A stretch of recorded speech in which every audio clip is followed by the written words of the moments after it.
All right, next problem here. So for this next question, as always, the first thing we'll do is, hey, how fast is it flying? Everyone, when we're thinking about how fast something is going or how quickly something is moving, what do we think of there? What word comes to mind? What idea comes to mind? Yeah, if you're thinking rate or speed, yeah, absolutely 100% you are correct. So we'll highlight that. How fast is it flying?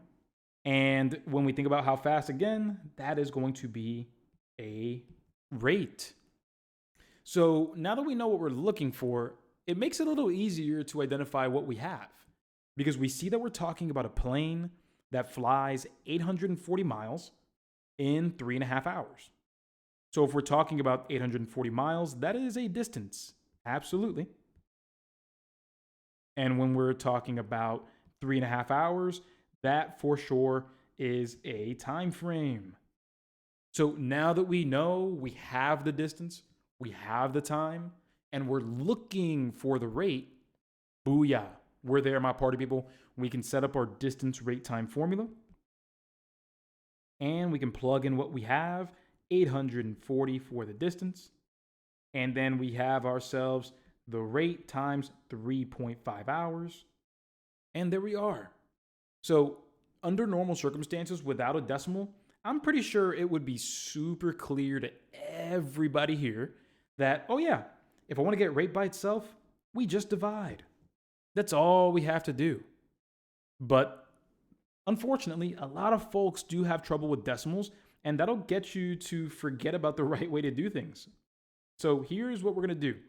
We're going to divide both sides by 3.5. And first things first here, everybody. On this right side, what happens when you multiply and divide by the same value? What's that C word I'm looking for? Yeah, when we have the same thing multiplied and divided, it's going to cancel out. So it doesn't matter if you're working with decimals, fractions, big numbers, small numbers. If you're multiplying and then dividing by the same number, yeah, that's going to cancel out. So goodbye right there. On the left side, here's the bigger issue. How are we supposed to divide by a decimal? Well, here's how. Don't. You don't divide by a decimal. And here's how I'm going to show you how this works. So everyone, let's go ahead and make a copy of this and move it right over here. To properly show you this, I always like using this little example over here about just manipulating decimals. So before I continue, give me a yes or a no out loud or in the chat box. Everybody, have you ever heard of working with fractions? Whatever you do to the top, you do to the bottom. Yeah, we've heard of that before, right? So hey, if you hate decimals, don't worry.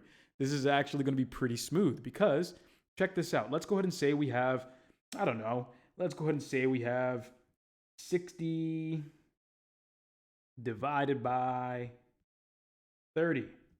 Everybody help me out. What is 60 divided by 30? What is that going to be? How many times is 30 going to 60? Yeah, 30 times 2 is going to be 60, right? So yeah, that's going to be 2. Now, everyone, take a look at this. Let me show you something pretty interesting. I am going to tell you, and I'm going to show you, that I can move these decimals the same way to the right or the same way to the left. As long as you do the same thing to the top and the bottom, you're still going to have the same answer. Watch. Let me show you.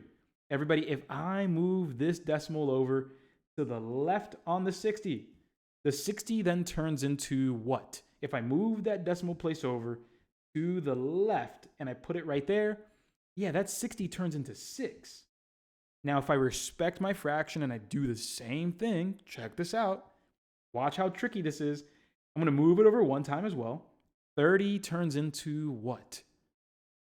Yeah, turns into 3. So watch what happens. Everybody, what's 6 divided by 3? That's even easier now, right? But what is 6 divided by 3? Yeah, oh, that's 2. And check it out. You get the same exact result. So this is the cool thing about working with decimals.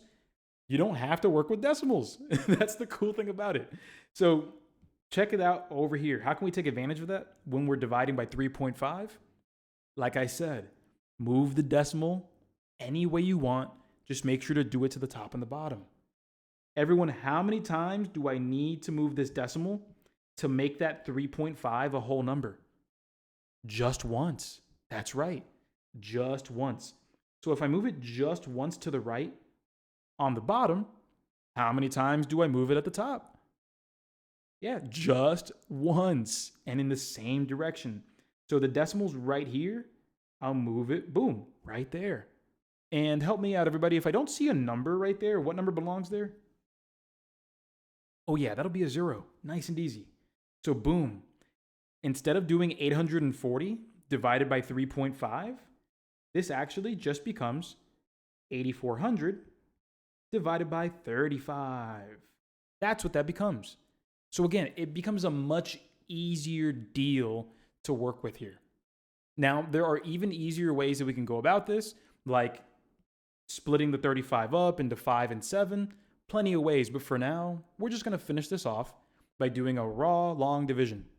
So we'll do 35 going into 8,400.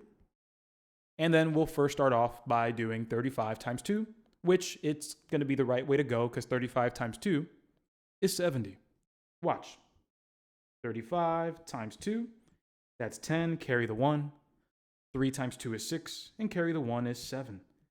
So boom, we have 2 right there. Subtract the 70, and we get the 14 left over. From there, we drop that 0 down, and now we're going to ask ourselves, hey, how many times does 35 go into 140? Now, when we do the work here, that's going to be 4. That's going to be 4, because if it's times 2 to get to 70, times another 2 will get me to 140. And 2 times 2 is 4. But don't believe me? Don't worry, I got you. We have 35 times 4. 5 times 4 is 20, carry the 2. And then 3 times 4 is 12, carry the 2 is 14. So there it is. That's a 4 right there. Subtract the 140. We get a 0. Another 0, so we'll just attach that at the end, and we are good. What we found after all of our work, we get that rate by itself, and our answer is the rate is 240 miles per hour. That makes our correct answer here. Answer choice C, working with distance, rate, and time, and on top of that, working with decimals. Way too important.